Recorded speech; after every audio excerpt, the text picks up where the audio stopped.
여러분 안녕하십니까? 윤석열 전 대통령이 79일 만에 모습을 드러냈습니다. 재구속된 뒤 재판에 나오기를 거부해오다가 오늘 내란 특검이 추가 기소한 사건 재판과 이어진 보석신문엔 출석한 건데요. 구속돼 있으니 염색을 못해 흰머리가 드러났고 붓기도 빠진 것처럼 겉모습은 다소 달라졌지만 억지 주장은 그대로였습니다. 첫 소식 윤상문 기자가 보도합니다. 내란 특검이 추가 기소한 윤석열 전 대통령 체포영장 집행 방해 혐의 첫 공판. 윤 전 대통령이 지난 7월 구속영장 실질심사 이후 79일 만에 외부의 모습을 드러냈습니다. 짧은 머리카락은 염색을 하지 않은 상태였고 이전보다 살이 빠진 모습이었습니다. 남색 정장 차림에 넥타이는 매지 않았고 가슴에는 3617 수용번호가 적혔습니다. 지난 7월 재구속된 이후 내란 우두머리 혐의 재판과 특검 조사를 모두 거부해왔던 윤 전 대통령은 오늘 보석신문과 함께 진행된 체포 집행 방해 혐의 재판에는 참석했습니다. 재판부는 재판 시작 전 언론사의 법정 촬영과 특검의 중계 신청을 모두 허가했습니다. 다만 보석신문 과정은 질병 등의 신상 정보가 노출될 수 있어 중계를 불허했습니다. 오늘 진행하는 제1회 공판기일 절차에 한하여 재판의 중계를 허가하면서 재판에서 윤 전 대통령 측은 혐의를 모두 부인했습니다. 체포영장 집행 방해 혐의에 대해서는 직위원 재판부의 구속 취소 결정을 언급하며 문제가 없다는 논리를 폈습니다. 공수처는 내란죄 수사권이 없음에도 수사를 한 것입니다. 구속 취소 결정에도 그대로 반영되어 있는데 서부지방법원은 위법하게 영장을 발부하였다는 것입니다. 영장에 이견이 있더라도 어떤 법적 절차로 다퉈야지 물리적으로 막고 집행 공무원을 폭행하면 그건 범죄입니다. 담당 공무원을 폭행하는 행위가 무죄다라는 결론이 과연 국민 눈높이에 맞는 것인가? 2분짜리 국무회의를 두고는 치열한 회의였다는 주장을 되풀이했습니다.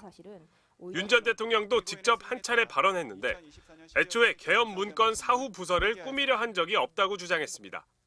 국방부에서 담당자가 작성해서 장관, 총리, 대통령 이렇게 올려야지 부속실장인 자네가 이걸 왜 하느냐라고 제가 좀 나무랐는데 재판부는 이번 재판을 신속하게 진행하겠다며 주 1회 이상 재판을 열겠다는 방침을 밝혔습니다.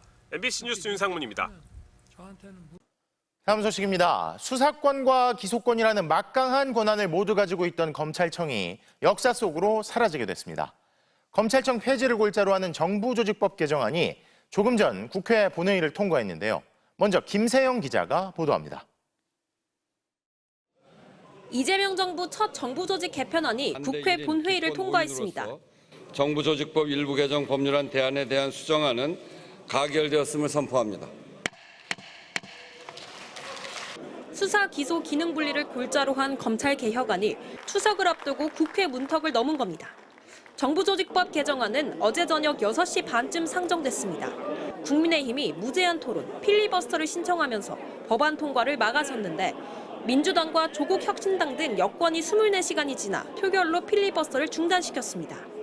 법안에 반대하는 국민의힘 의원들은 아예 표결에 참여하지 않았고 검찰개혁 법안은 찬성 174표, 여권의 압도적인 찬성으로 본회의를 통과했습니다. 필리버스터 첫 토론자로 나선 국민의힘 박수민 의원은 역대 최장 17시간 12분 동안 토론을 이어갔는데 이번 개편으로 국민들이 피해를 입을 것이라고 주장했습니다. 이미 폭등한 수사지원의 문제를 고친다. 수사지원은 피해는 누구한테 가냐? 가장 힘없는 국민에게 간다. 여기에 맞서 더불어민주당 서영교 의원은 빛의 혁명을 상징하는 응원봉을 들고 연단에 올라 검찰 개혁으로 수사는 오히려 더 빨라질 거라고 반박했습니다. 정권마다 공작하는 검사 없애고 수사 잘하는 검사, 수사관으로 중대범죄수사청을 구성하는 겁니다. 그러면 훨씬 더 수사가 빨라진다. 정부조직법 개정안에는 검찰청 폐지뿐 아니라 기획재정부 분리와 기후에너지부 등 다른 부처 개편안도 담겼습니다. 기획재정부는 재정경제부와 기획예산처로 분리되고 예산처는 국무총리실 산하로 옮겨갑니다. 또 환경부를 기후에너지 환경부로 개편해 산업부가 맡았던 에너지 업무를 가져가게 됐습니다. 다만 검찰청의 수사 기소 분리는 1년의 유예 기간을 뒀기 때문에 검찰청이 실제로 문을 닫는 건 내년 9월이 될 전망입니다. MBC 뉴스 김세영입니다. 어제 국회 본회의장에서 영남권 대형 산불에 대한 피해 지원 등을 담은 법안 표결이 이뤄졌는데요. 이 과정에서 호남에선 불 안 나나라는 발언이 나와 논란입니다. 민주당은 목소리의 주인공이 국민의힘 소속 의원으로 추정된다며 지역 비하를 넘어 비인륜적인 행태라고 비판했습니다. 김현지 기자가 보도합니다. 어제 오후 국회 본회의장, 경북, 경남, 울산에서 발생한 초대형 산불에 대한 피해 지원 등을 담은 특별법 투표 중에 누군가가 호남에선 불 안 나느냐라고 소리쳤습니다. 호남에서 불 안 나나? 조국혁신당 등 일부 의원이 난개발을 우려해 찬성표가 아닌 기권표를 던지자 이를 비난하며 나온 발언입니다. 민주당 의원들은 해당 목소리가 국민의힘 소속 의원으로 추정된다며 공개 사과를 촉구했습니다. 내용인즉슨 누군가가 호남에서 불 안 나나라는 말을 했고 또 다른 누군가는 그 말에 웃는 소리였습니다. 이게 국회의원이란 작자가 웃으면 살 소리입니까? 정 대표는 국민의힘 송원석 원내대표의 과거 발언을 소환하며 또다시 부적절한 망언이 나왔다고 지적했습니다. 비상계엄 내란이 성공했더라면 이재명 대통령도 저 정청래도 이 세상 사람이 아니었을 것이다. 그럴 때 제발 그래 됐으면 좋았을 걸이라는 망언을 우리 기억하고 있습니다. 그런데 또다시 이런 제가 듣기에도 너무나 부적절한 이런 음성인데요.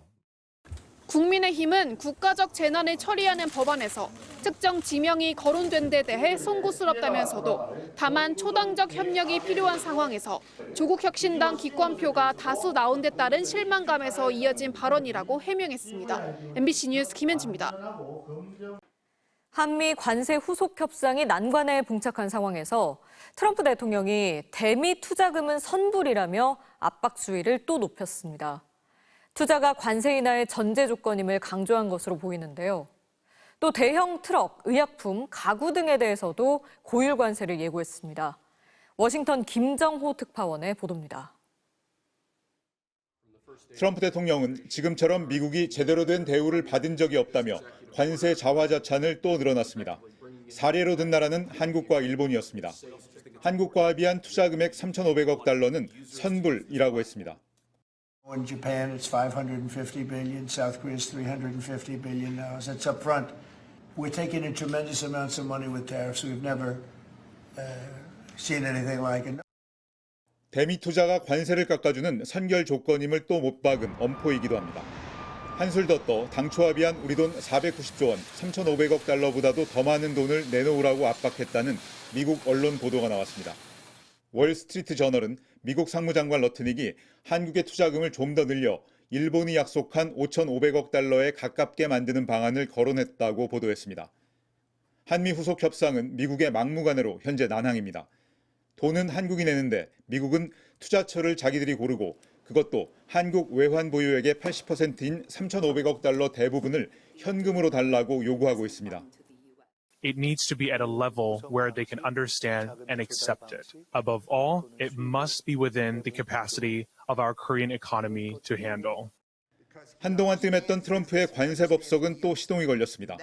이번에는 의약품 100%, 대형 트럭 25%, 주방, 욕실 가구 50%, 소파를 언급한 것으로 보이는 천이나 가죽이 씌워진 가구 30% 관세입니다. 부과는 당장 10월 1일부터 개시됩니다. 의약품에 대해선 미국의 공장을 건설하고 있다면 관세를 빼주겠다고 했습니다.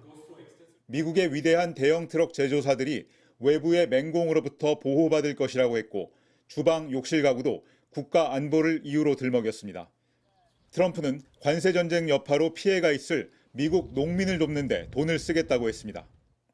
So we're going to make sure that our farmers are in great shape because we're taking in a lot of money. 위대한 미국 타령이 또 시작됐습니다.